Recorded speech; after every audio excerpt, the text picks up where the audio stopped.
Hello guys, Sujara speaking. Welcome to LJPCBM episode number 928, and today we reacting to episode 7 of Fire DW Ball's Life. Reaction is beginning in 5, 4, 3, 2, 1, go.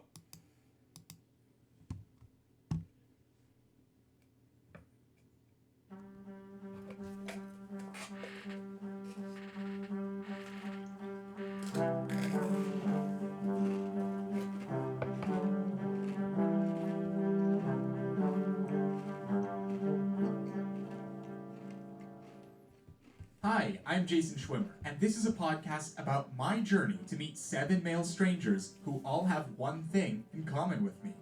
We all played the voice of DW, the little sister character on the popular kids show, Arthur. Okay, good enough.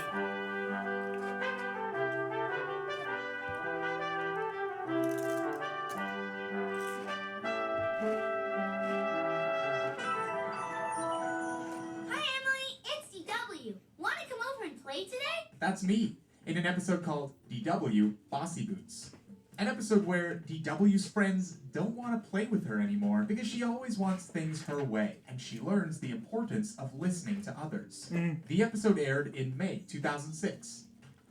Last week, I spoke with Bruce Dinsmore, the voice of Binky, Arthur and DW's father, David Reed, and Bailey, Muffy's butler. I also spoke with Jake Beale, the 5th person who played the voice of DW on Arthur. This podcast is all about my mission to find all the male voice actors who played DW. I want to hear about what the experience was like for them, and to find out if playing DW changed their lives as much as it did mine. It's really interesting to hear all the stories about how they sort of ended up in Arthur or in voice work, period. Because I think my story about getting into this is a little unconventional as well. So I just find it really interesting to listen to people's backstories and how they sort of got into the industry and whether they stayed in the industry or they didn't. That's interesting too. That's Jessica Cardos, one of the actors who played Sue Ellen on Arthur. So you were talking last week about having that line that you pull out when people say. So I have one of those too, and my line was always, "Thanks, Francine, you're a real friend." Amazing. Wow. It's so fun because it's like I don't have a nice way of asking this, but I'm just so curious. Like, you tell people that you work on Arthur. Do a lot of people know Sue Ellen or recognize the character? Most of the time, I mean, at first, a lot of the time, they're sort of like, "Oh, who is that again?" But if I show them a picture, they know who it is. Because she's kind of like a secondary character. She's not in every episode. And I usually did like a handful of episodes every season. Yeah, visually, they usually know who she is, though. I imagine that must be your experience, like that you have to do that all the time. Yeah. They're like, "Oh, is it the monkey? Is it the..." And I'm like, no. She's a cat. She has red hair. Wait, I'll show you. I was going to ask if you knew what animal she was, because I didn't know she was a cat. Yeah, she's a cat. I don't think there are many characters on the show that are cats. No, there seem to be a lot of bunnies. Yep. And aardvarks and monkeys, I think. Those are like the main ones, I think. There's also like ambiguous like people with ears and tufts of fur. Ears. Wow. I'm not sure what they are. I was watching one today, and there's a character named Jenna who has bear-like ears, but gray. So I'm kind of not sure what she is. Maybe she's a mouse. I'm not koala. sure. A koala, maybe. I don't know. Maybe. I was on a podcast called The Concession Stand, and when they tweeted out a link to our episode, Jessica replied to that tweet. And that's why I asked you about Oliver Granger, because you were like, "Oh, my podcast is about meeting all of the past voices of DW." And I was like, "Oh, that's really cool." Like DW, Sue Ellen is a character that has been played by more than one actor, except unlike DW, who has been played by 8 people. Sue Ellen has only been played by one other person before Jessica got the role. Wow. I asked her about what happened when she auditioned to try and voice match the former voice actor who played Sue Ellen.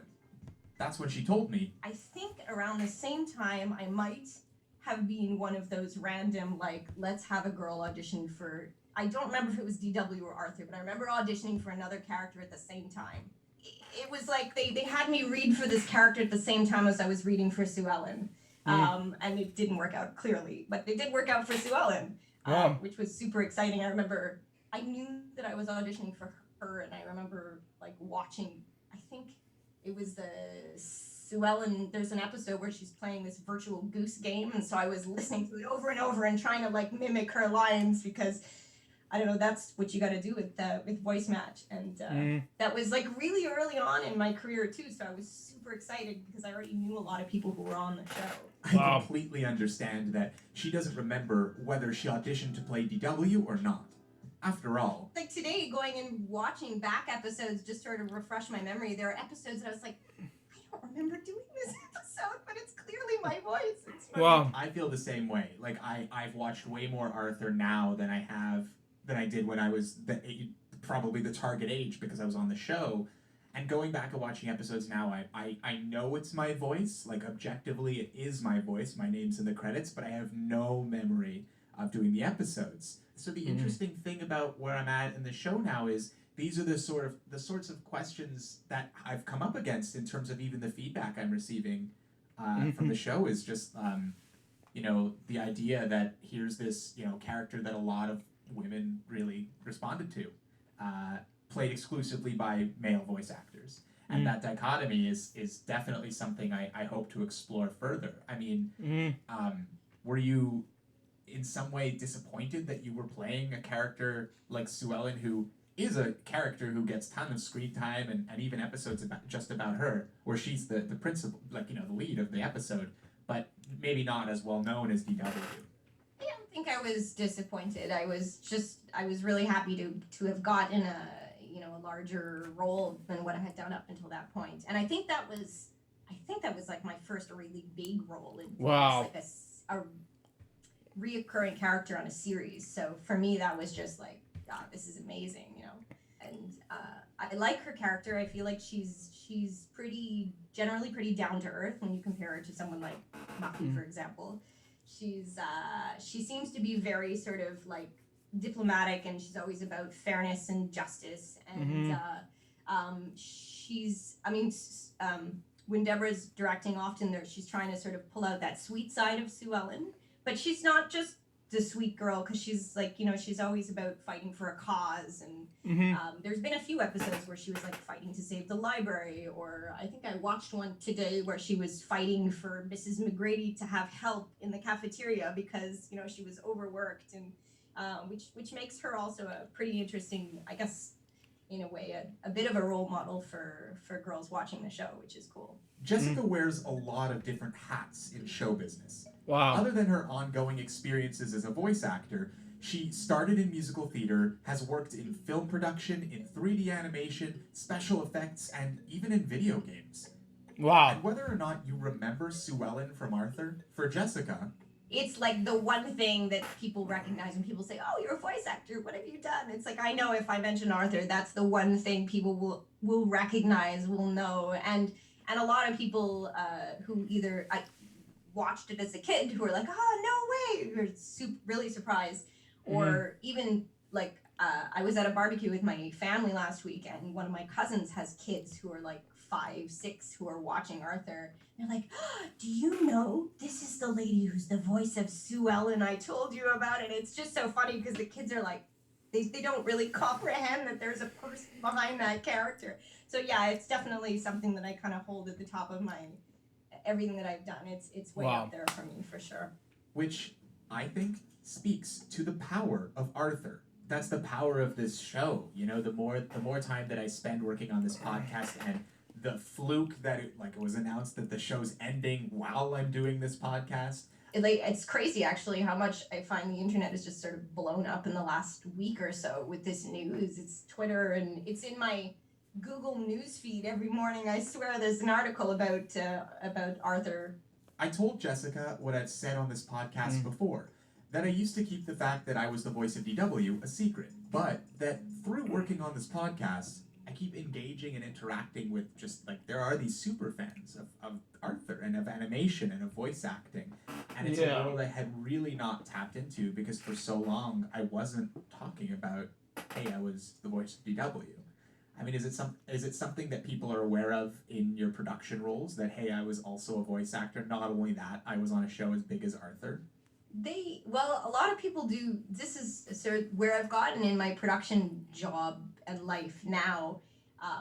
Is kind of cool, and there are a lot of people who know this now because I work at an animation studio, and generally when we're working on like internally developed IPs, all the scratch is done by me and the editor because I'm like the only voice actor that works there. So everybody knows. Wow. Everybody knows that I'm a voice actor. And if they'll look me up. They hear, oh, you really do this. Like you're not just doing this for our films. And then they'll look me up and go, oh my God, you were on Arthur. And that's like it always comes out at some point. And you know who might also know a thing or two about that excitement we all feel when we find out someone was the voice of a character we know and love? Christian DiStefano, the 7th person who played the voice of DW on Arthur. But before we get into that, here's a word from our sponsors. Okay. But I'm going to do the sponsors when I come back. I'll get some drinks. Stand by.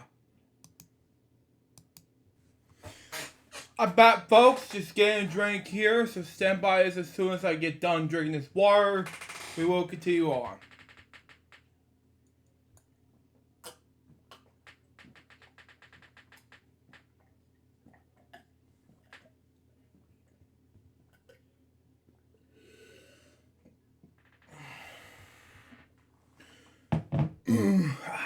Okay, excuse me. Okay, let's continue on.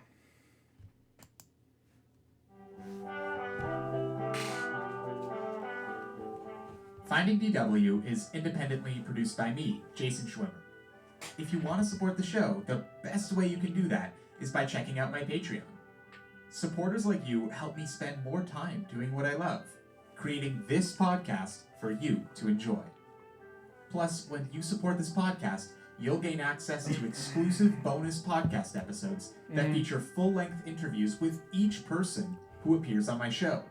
Head to patreon.com/findingdw. That's FINDINGDW. No punctuation. There's also a link in the episode notes. Thank you very much. And now, back to the show. Okay.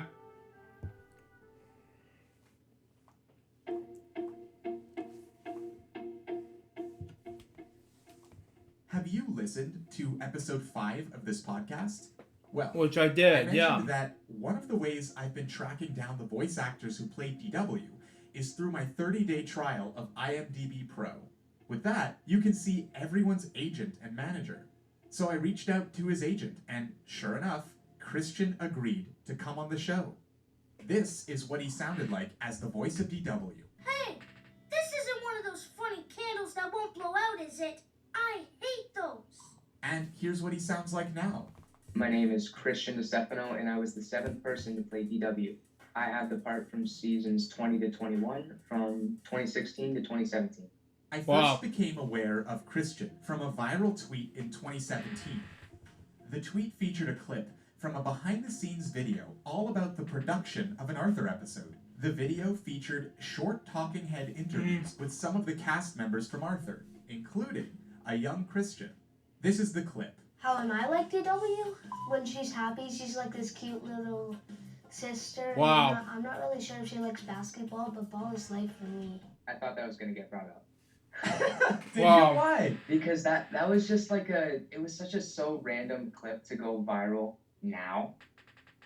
Because I did that interview back when I was doing DW, back in 2016, 2017. Now it's 2021, and this random clip of me just gets 900,000 views on Twitter. Now it's 2022 according to my reaction video content status. Continue on. And it's the funniest thing ever, too.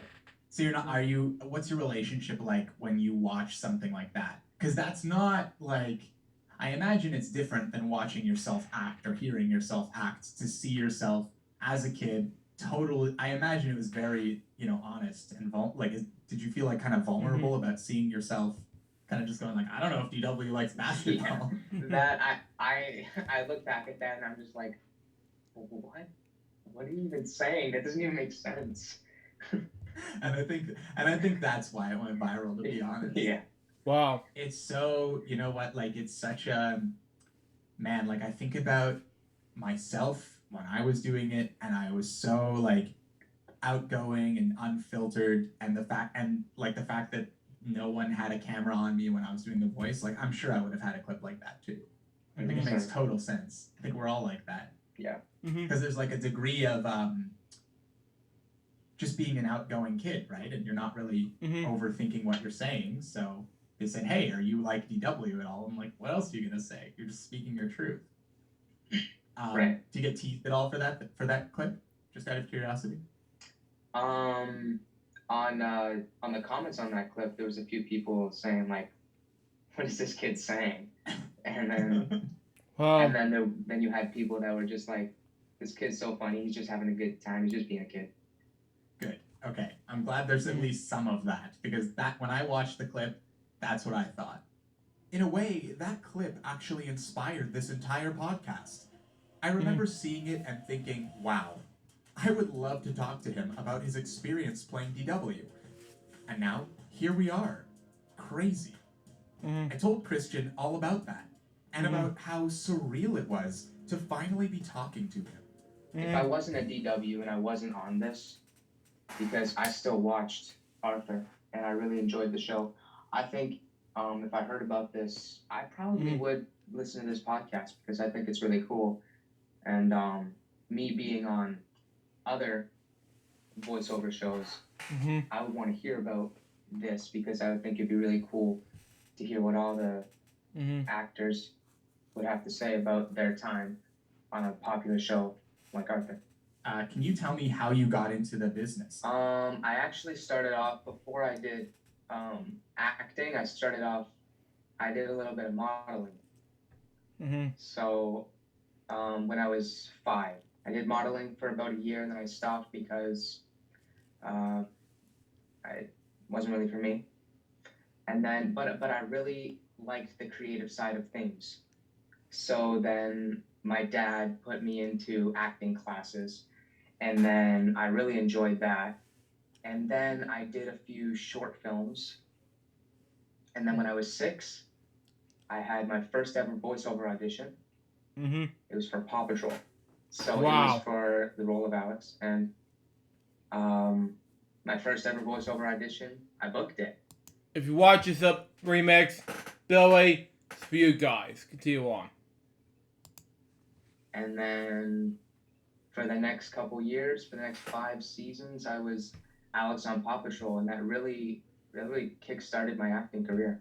I asked Christian if he even remembers a time before he was an actor, and he told me about going on family vacations or just normal kid stuff.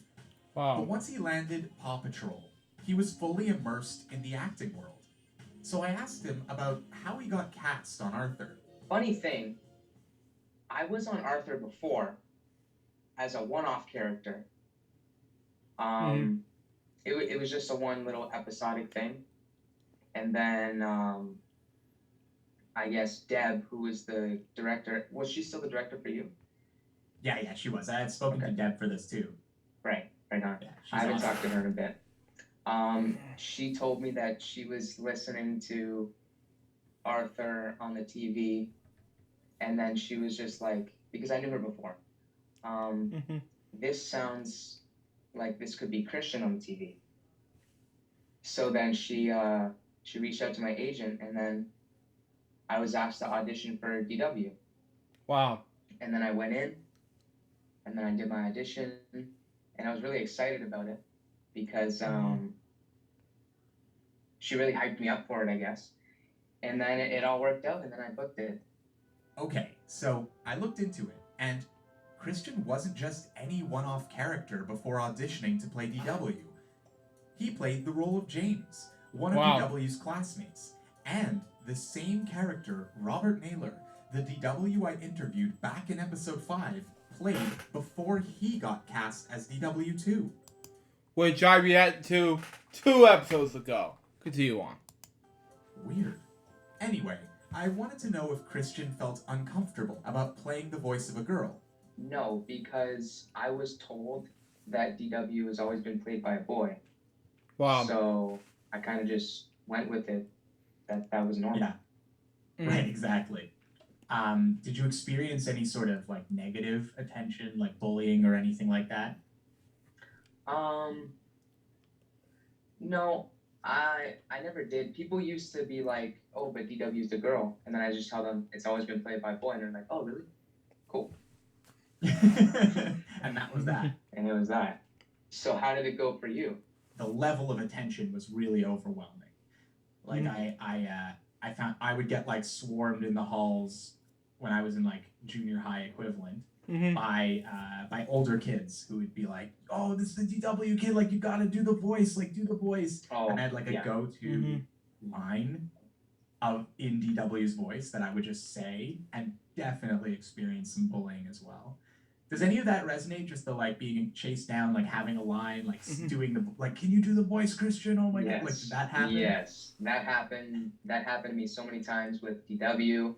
So it's just like you're being put on the spot, and as a young kid, it's a little bit harder. Yeah. Did you ever experience sort of what I described in terms of like, a level of attention where, it kind of felt like inappropriate or overwhelming, like maybe I wouldn't say it was overwhelming. There's a lot of people that would come up to me and be like, "Oh, were you really on Paw Patrol? Are you the kid from Paw Patrol? Did you really do Arthur?" And then I would just be like, "Yeah." And then they would be like, "That's so cool." And then what's funny is they would ask me right away, "How much money did you make?" Wow. And I'm just like, I'm not allowed to disclose that information. Wow. Did you really use the word disclose? Something like that, yeah. Now, one of the reasons I was particularly interested in speaking with Christian was his clear passion for making music, something he's been doing since he was a little kid, since he was the voice of DW too. Wow. Here's a clip from his cover of Closer by the Chainsmokers called Pre-Teen Baller. Wow.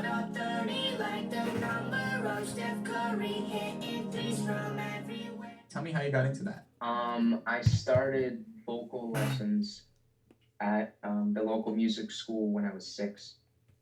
I started off just doing covers. I did a cover of Pray by Justin Bieber when I was 6. Which I'm a huge fan of, by the way. Charity called Project Share in my city.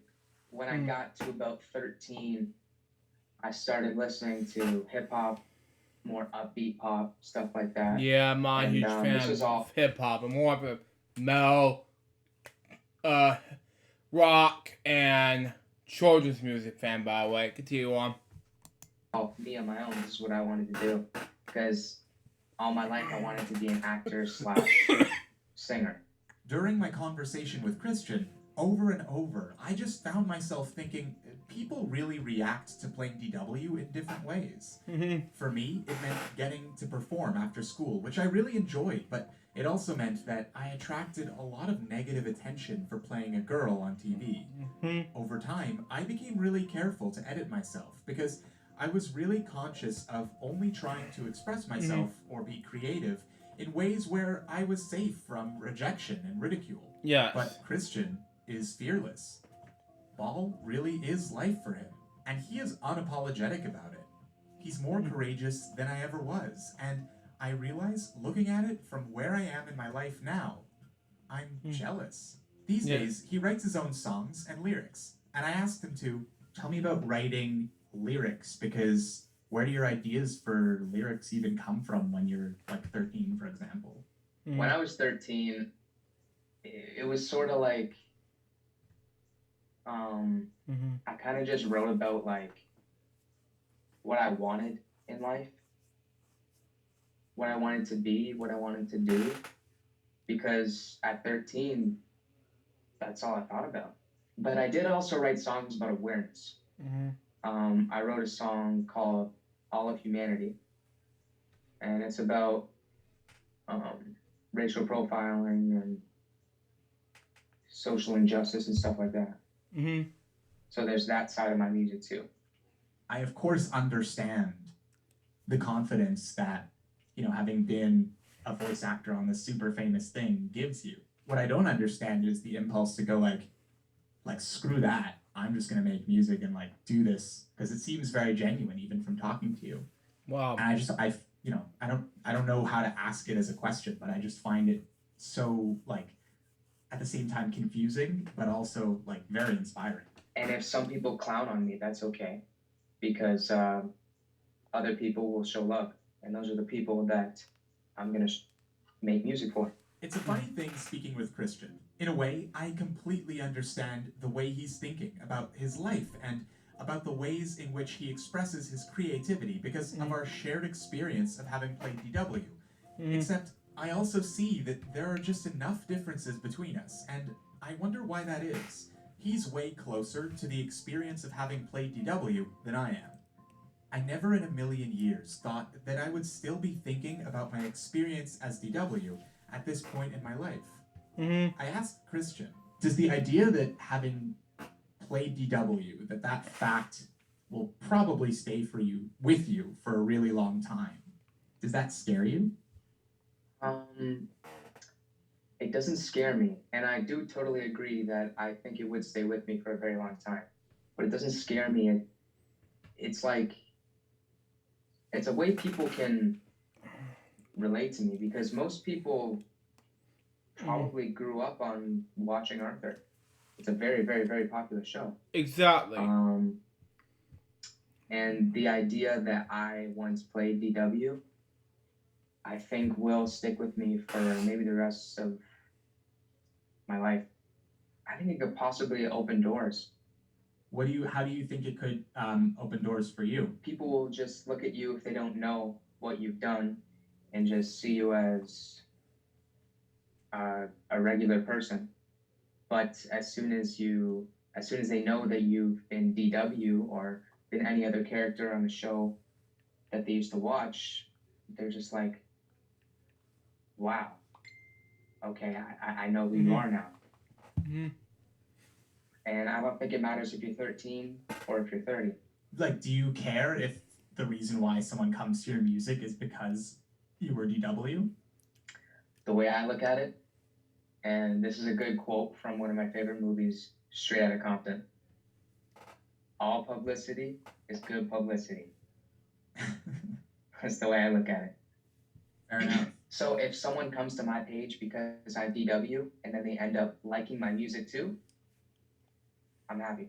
Are you proud that you were DW? Yes. Did playing DW change you? I'm gonna have to say no. I don't think it changed me. Wow. I think I'm still that same carefree, sort of carefree kid that doesn't care what the haters have to say. And I brought that into my DW role too, because DW doesn't care what people have to say. For this next part, it's important that you know that Christian's For this next part, it's important that you know that Christian raps under the name C. And I asked, how do I get more of this C. energy into my life?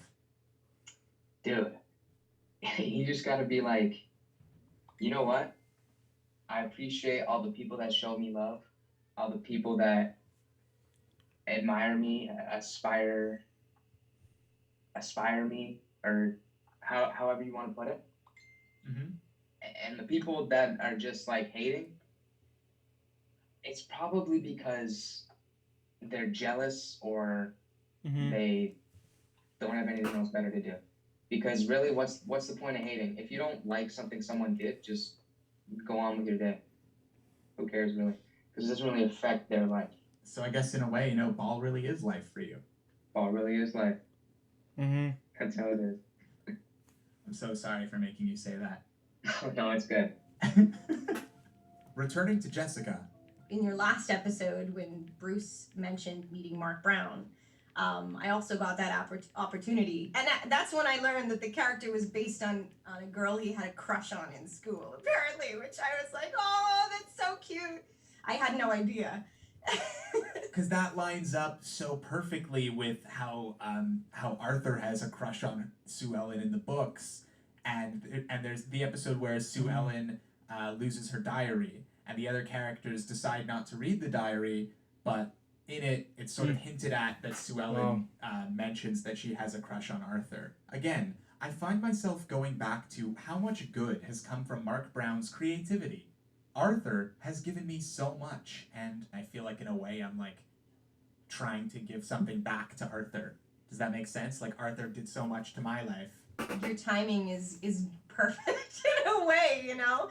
After speaking to Jessica, I think I have an even better understanding of why playing DW affected me so much. Jessica got into voice acting starting around the age of 20, so I think the experience seemed less monumental overall. She was already an adult person with life experience and career aspirations. I, on the other hand, came into the role of DW at a time before I really had a firm idea of who I was and what I wanted out of life. I was still developing into the person I am now, and the entire experience, from the fun I had doing the actual acting part to the overwhelming negative attention I sometimes attracted, all played a part in shaping me. I wonder what I would be like if, instead of having played DW starting at the age of 10, I had played a different part on the show and did so in my 20s. Instead of being the crux of an existential crisis, would my time on the show Arthur just be a fun story to tell at parties? I really appreciate how open Jessica was, and I think it was very important for me to hear what her experience was like on Arthur. Plus, I can't believe that Sue Ellen was inspired by a girl Mark Brown had a crush on when he was a kid. I'd never heard that before, and I think I need to add that to the list of things I want to ask him if I ever get the chance to talk to him. Also, I'm starting to wonder if Arthur is based on Mark. I don't know. There could be something there. Anyway, thank you for talking with me and for sharing your story, Jessica. Speaking with Christian was the perfect combination of challenging and inspiring, because after learning more about how playing DW inflated my ego and gave me confidence in myself as a creative person, I also see now that everyone really does react to playing DW differently. Not just us guys who played her, but the people around us too. Through speaking with Christian, I see the contrasts in our experiences more clearly, through some combination of external validation from his peers and internal self-confidence. His time as DW was more of a springboard towards becoming the artist he wants to be. And as for me, well, I think that because mine and Christian's experiences were so different, I still have some unpacking to do before I can completely understand how the experience of playing DW changed me. One thing's for sure though, the work I still need to do wouldn't seem as clear without having learned from the people I've spoken to so far. So Christian, thanks for your original point of view. Ball is life. Exactly. And I say, that's where we'll end things today.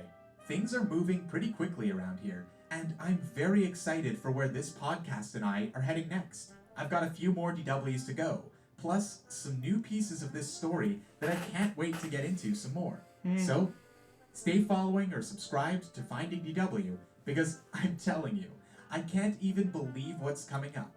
I don't want to give anything away, so I'll leave it there. All right, thanks for listening. This podcast was made possible in part from contributions through Patreon from listeners like you. Thank you, Blendy, Quinton Reviews, Sam Brodaddy, and Alex. So that was Find DW, episode number 7, Ball is Live. What do I think about this episode? I think it was amazing. So far, this episode was a success. And that was LJPCBM episode number 928. Hope you enjoy it. Stay tuned for the next one. It's going to be LJ episode number 929. Episode 8 of 5DW. Excuse me. Imposter syndrome. Till next time, so Jerry's a bad piece of paper. Give one to react, guys. We can watch to be as guys pursue. Till then, Jefferson out. See ya.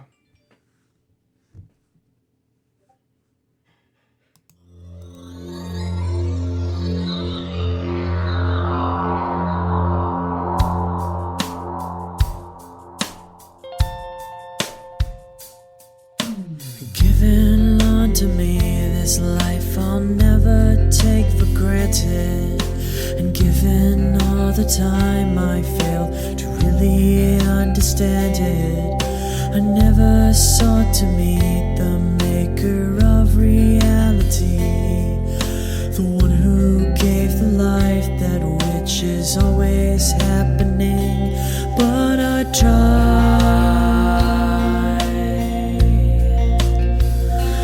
all the time.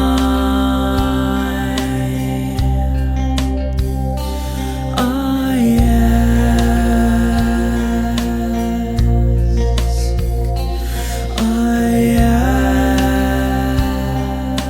ask, why me? Why was I the one to see things as I do under the moonlight and the sun? Perception is the question, and the giver holds the key.